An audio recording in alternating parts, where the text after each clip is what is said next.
Saling puji antara Presiden Prabowo dan Presiden ke-7 Joko Widodo di HUT Gerindra. Sebenarnya apa maknanya? Kita akan tanyakan langsung kepada Direktur Eksekutif LSI Jayadi Hanan dan juru bicara Kantor Komunikasi Kepresidenan Ujang Komarudin. Selamat malam Bapak-Bapak. Selamat malam Bang Wilson, Bang Jayadi Hanan. Assalamualaikum.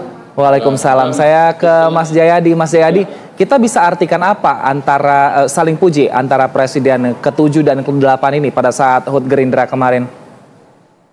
Ya, Pak Jokowi kan diundang ke acara itu, masa nggak dipuji kan gitu. Jadi pertama saya kira ya Pak Prabowo itu kan kalau kita dengar pidatonya tadi kan menyoroti soal transisi kan, transisi yang mulus gitu. Sebetulnya di Indonesia itu kan sudah 2 kali transisi dari Pak SBY, dari Ibu Mega ke Pak SBY, dari Pak SBY ke Pak Jokowi. Secara ketatanegaraan kan dua-duanya mulus, sama mulusnya dengan yang transisi dari Pak Jokowi ke Pak Prabowo. Nah, cuman bedanya mungkin ya di 2 transisi sebelumnya, presiden yang sebelumnya ke presiden berikutnya itu tidak satu tim. Nah, bedanya sekarang presidennya satu tim kan gitu. Jadi pertama saling puji itu ya saya kira masih suasana bulan madu kan sampai sekarang. Masih wajar kalau kemudian Pak Prabowo masih berterima kasih kepada Pak Jokowi karena jelas ada peran beliau kemarin baik sebagai presiden maupun sebagai tim kampanye atau tim politiknya Pak Prabowo untuk menyukseskan Pak Prabowo menjadi presiden. Yang kedua saya kira saling puji itu bisa bermakna juga bahwa mereka menunjukkan kepada publik bahwa mereka masih satu tim. Karena bagaimanapun kan mulai muncul analisis, mulai muncul spekulasi-spekulasi bahwa mulai terlihat perbedaan-perbedaan minimal antara style maupun kebijakan dari pemerintahan Pak Jokowi ke pemerintahan Pak Prabowo ya. Misalnya style pemerintahannya Pak Prabowo lebih terlihat lebih aktif dibanding Pak Jokowi di bidang hubungan luar negeri. Kemudian juga beberapa kebijakan mulai dievaluasi berdasarkan kebutuhan-kebutuhan saat ini, misalnya penyediaan anggaran untuk program-program yang sebelumnya menjadi program Pak Jokowi misalnya, itu kan mulai muncul evaluasi-evaluasi atau perubahan-perubahan yang menimbulkan berbagai analisis bahwa antara Jokowi dan Prabowo itu sudah mulai terjadi keretakan atau kerenggangan gitu. Tapi dengan HUT Gerindra kali ini Pak Jokowi diundang lalu ada pernyataan saling memuji, paling tidak itu secara komunikasi politik menunjukkan bahwa mereka menunjukkan kepada publik masih satu tim gitu. Di selain tentu saja masih menunjukkan rasa terima kasih kepada Pak Prabowo gitu. Cuma ke depan kan soal terima kasih kepada presiden sebelumnya itu satu hal kan, tapi bagaimana menjalankan pemerintahan kan itu tidak bisa hanya didasarkan pada rasa terima kasih kepada presiden sebelumnya, tapi harus didasarkan kepada kebutuhan-kebutuhan real yang dihadapi oleh Presiden Prabowo yang menghadapi tantangan-tantangan yang berbeda bisa jadi dengan tantangan yang dihadapi oleh Pak Jokowi sebelumnya. Baik, saya ke Kang Ujang. Kang Ujang, selain masa transisi yang dinilai Pak Prabowo cukup mulus, sebenarnya apalagi bentuk terima kasih dari Prabowo sehingga menyatakan hal ini kemudian di HUT Gerindra?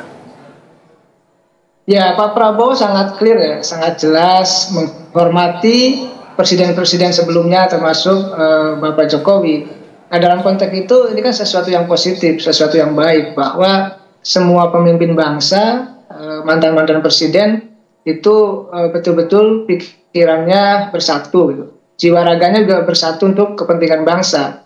Kan tidak bagus sesuatu yang negatif juga jika elit-elit bangsanya itu terpecah belah.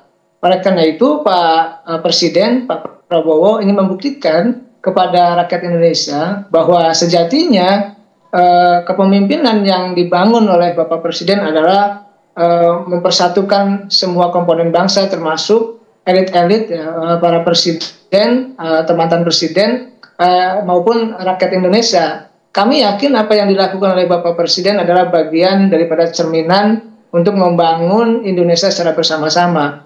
Dan Pak Prabowo sangat hormat ya kepada Pak Jokowi karena tadi sudah disinggung oleh Bang Jayadi Hanan, punya kontribusi besar, punya peran yang besar dalam konteks pemenangan di pemilu yang lalu. Oleh karena itu kami meyakini apa yang dilakukan oleh Bapak Presiden, oleh Pak Prabowo adalah untuk membangun komunikasi ya dengan berbagai macam pihak, termasuk dengan Bapak Jokowi, untuk memastikan bahwa ke depan apa yang dilakukan oleh Pak Presiden itu merangkul semua komponen bangsa. Dan ini kan menjadi sehat ya, demokrasi menjadi adem, menjadi damai, cerminan bahwa semua saling merangkul, saling bersahabat, saling berteman. Ini yang membuat Indonesia bisa bersama-sama untuk bisa dibangun. Pertumbuhan ekonomi gitu, stabilitas politik itu kan bisa dilakukan, bisa dijaga dengan persatuan. Oleh karena itu persatuan yang dibangun oleh Bapak Prabowo dengan menghormati Pak Jokowi, menghormati mantan-mantan presiden yang lain, itu adalah bagian untuk memastikan bahwa pembangunan Indonesia harus jalan, harus running, harus bergerak dengan persatuan dan kesatuan bangsa. Artinya elitnya bersatu, rakyatnya juga bersatu, sehingga Indonesia bisa maju ke depan. Baik, saya ke Mas Jayadi. Mas Jayadi, ada nggak mungkin program-program Jokowi yang saat ini Prabowo memerintah tidak dijalankan oleh Prabowo atau mungkin ditunda terlebih dahulu? Oh iya, jelas kan sudah mulai ada evaluasi ya. Misalnya proyek-proyek infrastruktur itu paling tidak sampai sehari ini beritanya kan ada yang dikurangi, jadi dan seterusnya. Juga proyek IKN yang menjadi signature programnya Jokowi itu juga kan diakui atau tidak kan mulai dilakukan evaluasi. Belakangan kita mendengar bahwa sebagian minimal dananya itu diblok atau bagaimana, sehingga mungkin ada paling tidak kalau tidak dilanjutkan mungkin ada pelambatan gitu. Jadi ada semacam reevaluasi gitu terhadap program-program yang selama ini berjalan, sambil Prabowo tampak fokus pada program-program utama yang dijanjikan kepada rakyat ya, yang kita tahu itu soal MBG, makan siang gratis, kemudian sejumlah program yang lain. Di luar itu saya melihat mulai terlihat ada perbedaan style kepemimpinan ya, terutama untuk bidang seperti hubungan luar negeri. Prabowo tampak lebih hands on, lebih terlihat aktif ya, lebih aktif perannya di dalam membangun hubungan luar negeri dibandingkan dengan Pak Jokowi. Jadi di satu sisi mungkin ada, kalau perbedaan style itu biasa antar presiden, pasti ada style leadership. Kalau kita lihat sejumlah program sekarang yang sedang hangat adalah soal efisiensi atau pemotongan anggaran, itu kan terlihat ada kemungkinan sejumlah program yang tadinya menjadi program utama Pak Jokowi itu mungkin mengalami pelambatan atau penundaan karena mengutamakan program-program prioritas yang banyak bersifat non-fisik dari Prabowo, seperti makan siang gratis dan sejumlah program yang lain. Sehingga mau tidak mau kan akan terjadi perbedaan-perbedaan. Tidak semua program yang tadinya dianggap akan dilanjutkan karena alasan-alasan tertentu bisa saja diperlambat karena persoalan prioritas tersebut. Baik, Kang Ujang, itu tadi mungkin di depan secara umum masyarakat saling puji ini bisa terjadi, tapi ternyata transisi yang dinilai mulus ternyata tidak dilanjutkan mungkin dengan program-program yang dianggap berbeda dan perlu dievaluasi. Nah, gaya kepemimpinan juga tadi berbeda. Lantas bagaimana kemudian Pak Prabowo menanggapi hal ini? Apakah memang yang diinginkan Prabowo hanya transisi berjalan dengan mulus, kemudian tadi prioritasnya berubah menjadi apa yang diinginkan oleh Prabowo saat ini? Banyak hal yang dilakukan oleh Pak Prabowo. Ya, saya sih melihatnya, kami melihatnya ada beberapa program. Pertama, tentu ada 8 ya, Asta Cita. Yang kedua ada 17 program prioritas. Dan yang ketiga ada 8 program PHTC, program hasil terbaik cepat. Nah, ini yang sebenarnya yang akan dilakukan oleh Bapak Presiden untuk bisa dilakukan secara bertahap. Janji kampanye beliau ketika Pilpres itu tentu harus diimplementasikan, harus dieksekusi agar memang itu menjadi sebuah kenyataan yang bisa dinikmati oleh seluruh rakyat Indonesia. Kami pemerintah, Bapak Presiden fokus untuk memastikan apa yang menjadi janji-janji kampanye beliau, apa yang menjadi cita ya program prioritas termasuk PHTC itu betul-betul bisa real, nyata, dan bisa dinikmati tadi pembangunannya oleh seluruh rakyat Indonesia. Kami lebih concern ke sana karena bagaimanapun kami bagian daripada pemerintah, Pak Presiden, untuk memastikan apa-apa yang menjadi program PHTC, ya, program hasil terbaik cepat itu semuanya bisa nyata, semuanya bisa real, semuanya bisa dinikmati, semuanya bisa dieksekusi, sehingga betul-betul rakyat itu menikmati hasil dari pembangunan yang terus digerakkan oleh Bapak Presiden. Kita tidak mau mundur ya, kita tidak mau berkonflik, kita mau bersatu, dan puja-puji itu tentu bagian daripada pembangunan Indonesia, pembangunan bangsa. Karena kalau tidak bersatu ya sulit untuk bisa mengeksekusi kebijakan-kebijakan ke depan. Kami yakin apa yang menjadi garis kebijakan Bapak Presiden, Astati Cipta ya 8, 17 program prioritas termasuk 8 PHTC, itulah sebenarnya yang akan tahap demi tahap dieksekusi untuk kebaikan, untuk kesejahteraan rakyat Indonesia. Bapak Presiden lebih fokus ke arah sana untuk memastikan program-program itu betul-betul sekali lagi bisa dinikmati dan bisa mensejahterakan rakyat Indonesia.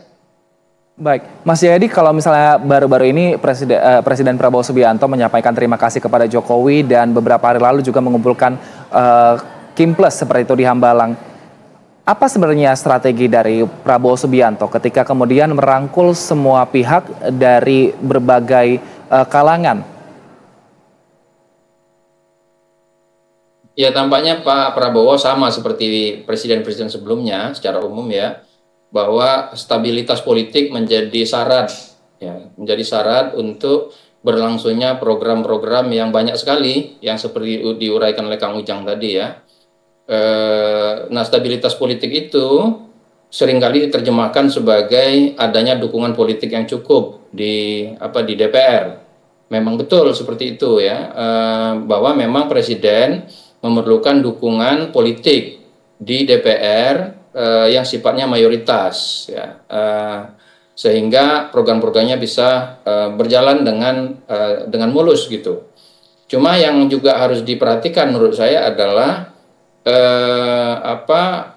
stabilitas politik itu tidak boleh mengorbankan substansi atau kualitas dari kebijakan ya.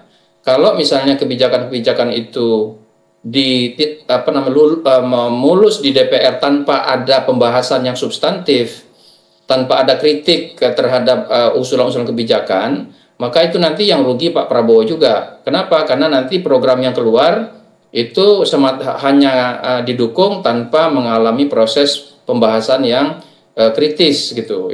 Karena itu diperlukan kelompok-kelompok yang tetap memberikan masukan-masukan kritis, bahkan melakukan kritik pedas kepada program-program yang diajukan supaya program yang dikeluarkan itu tetap berkualitas begitu. Nah, itu satu ya. Jadi kalau mengumpulkan partai-partai berbentuk koalisi untuk mendapatkan dukungan politik yang cukup itu wajar saja, biasa.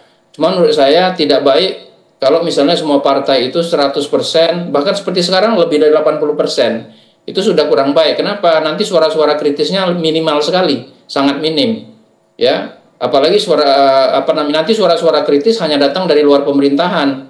Sehingga suara-suara kritis dari luar pemerintahan seperti dari akademisi, dari masyarakat sipil, itu kalau tidak ditampung secara formal di DPR, itu menjadi sulit untuk efektif. Sehingga kebijakan-kebijakan yang dilahirkan tidak memperoleh pembahasan yang kritikal. Itu menurut saya catatan dari yang ada sekarang. Yang kedua soal koalisi, yang disebut koalisi permanen ya. Nah, koalisi permanen itu maknanya apa gitu? Apakah yang dimaksud koalisi untuk mendukung program pemerintahan yang ada sekarang itu berlangsung sampai dengan 2029, kalau itu yang dimaksud koalisi permanen, maka ya selama ini sudah terjadi kan, sejak 2000 di era Pak SBY, di era Pak Jokowi, koalisi macam itulah yang kita miliki. Nah, tetapi kalau yang dimaksud koalisi permanen itu sekaligus juga adalah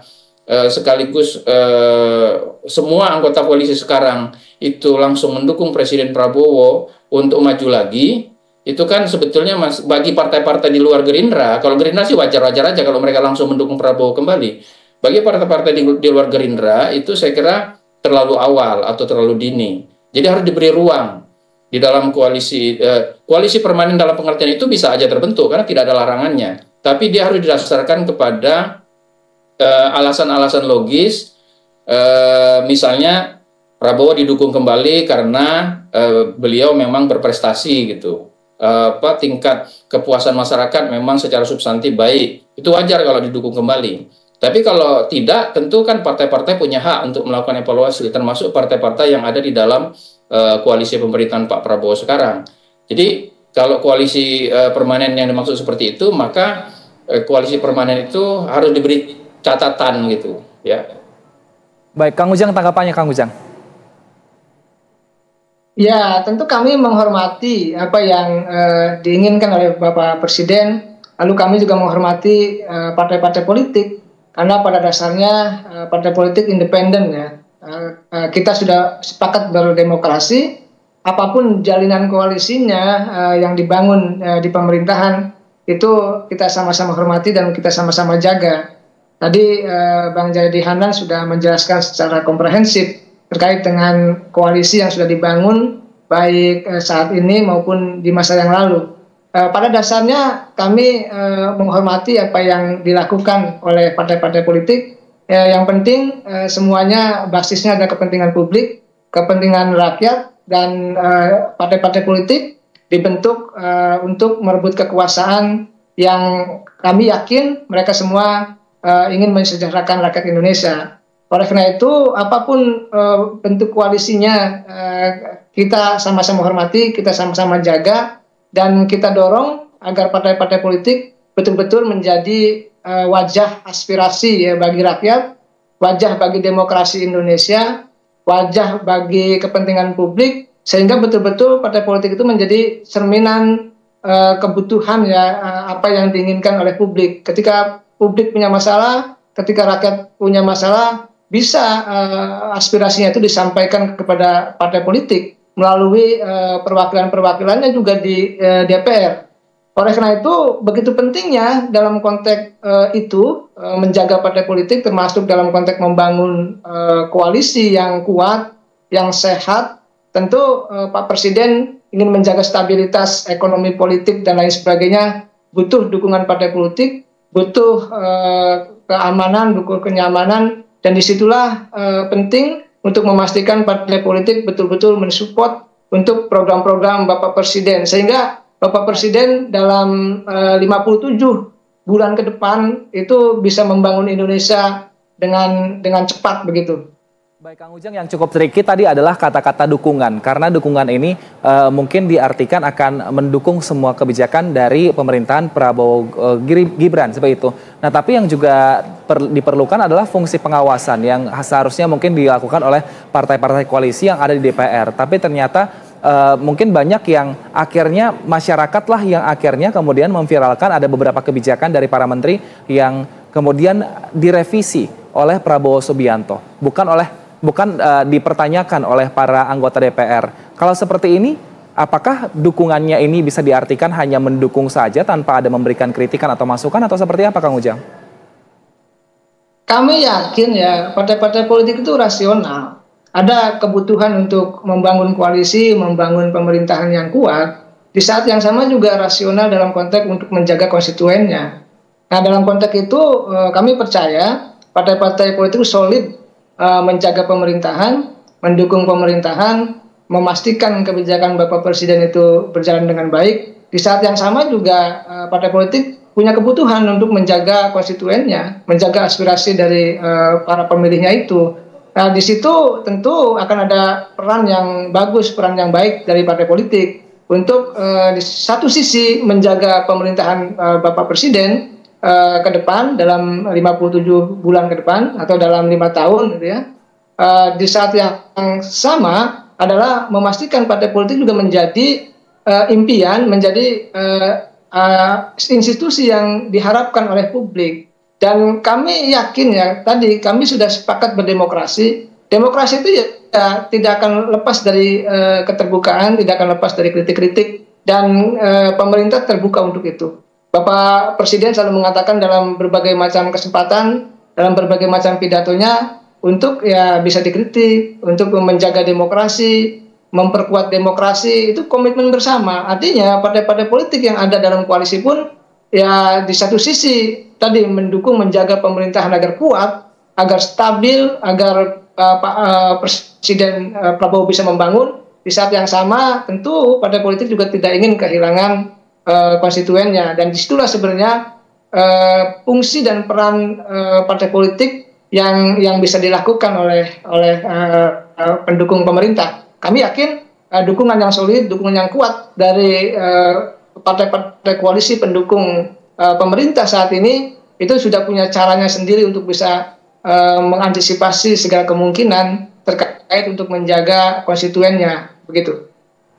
Baik Mas Jayadi, menurut Mas Jayadi apakah memang sudah berjalan cukup optimal tadi meskipun dalam satu koalisi tapi fungsi dari pengawasan dan juga pendukung program pemerintah ini apakah sudah cukup optimal menurut Mas Jayadi? Ya, memang yang akan lebih efektif melakukan penyeimbang atau kritik kepada pemerintah itu adalah kalau partai itu berada di luar pemerintahan, ya. Itu yang paling efektif gitu. Karena itu saya kira pemerintah juga memang memerlukan koalisi pendukung, tapi juga seperti kata Kang Ujang harus rasional. Kalau semua partai masuk, ya, bahkan yang sekarang itu sebenarnya agak kurang rasional, kan sudah 80% lebih itu. 82% ya, atau 83% saya kira. PDIP kan cuma 17%. Itu tidak kuat itu kritik yang dilakukan. Itu pun tampaknya masih ada upaya untuk memasukkan PDIP ke dalam pemerintahan. Nah, itu satu. Jadi pemerintah yang memang memerlukan dukungan itu juga harus rasional. Jangan berharap untuk mendapatkan dukungan 100% dari semua partai gitu. Karena kalau itu yang terjadi, yang rugi kita semua juga. Akan muncul kebijakan-kebijakan yang secara substantif tidak memperoleh pembahasan yang kritis. Itu satu. Jadi diperlukan kekuatan di luar pemerintahan selain di luar parlemen. Ya, di luar parlemen itu ya kekuatan-kekuatan masyarakat sipil dan sebagainya. Yang kedua, tidak rasional untuk mengharapkan partai koalisi sekalipun untuk mendukung 100%. Ya, apalagi kan sistem kita ini kan multipartai. Dalam sistem multipartai dengan partai-partai yang berbeda itu, maka partai-partai anggota koalisi itu tidak selalu 100% kepentingannya sama dengan presiden. Kadang-kadang dia di kebijakan tertentu harus berbeda, ya. Kalau bahasa Kang Ujang, untuk memelihara konstituennya. Jadi di situ, maka secara rasional kalau partai-partai anggota koalisi itu mendukung pemerintah sekitar 70-80% selama 5 tahun, maka itu sudah bisa dianggap sebagai koalisi yang solid, koalisi yang cukup baik. Nah, jadi diperlukan seni dari pemerintahan bagaimana mengelola antara dukungan yang tidak bisa didapatkan 100%, tapi juga memelihara adanya penyeimbang, ya, memberikan kesempatan adanya penyeimbang. Karena itu diperlukan ruang-ruang kritik. Cuman memang Presiden Prabowo menyampaikan bahwa boleh mengkritik. Pemerintah harus mau dikritik. Cuman ada catatannya, itu yang sering disampaikan. Catatannya boleh kritik asal tidak berdasarkan dendam, gitu kan. Nah, pertanyaannya yang mana yang tidak berdasarkan dendam itu? Nah, jadi siapa yang mendefinisikan kritik itu tidak berdasarkan dendam dan sebagainya? Jadi dialektika seperti ini yang nanti bisa menimbulkan persoalan kalau nanti ada yang mengkritik lalu pemerintah tidak senang lalu itu dianggap dendam misalnya. Baik, kita harapkan semoga tadi saling puji ini bisa juga membangun kritik yang saling membangun tentunya, dan juga diharapkan program yang diprioritaskan adalah program yang menyasar langsung ke masyarakat sehingga tadi ada suatu perjalanan yang mulus dari kritikan dan kemudian program-program yang dijalankan. Terima kasih atas waktu dan juga informasinya Direktur Eksekutif LSI Jayadi Hanan dan juga juru bicara Kantor Komunikasi Kepresidenan Ujang Komarudin telah bergabung bersama kami. Sehat selalu Bapak-bapak. Terima kasih Bang Wilson, Bang Jayadi Hanan. Waalaikumsalam. Salam. Pemirsa, usai jeda kami akan hadir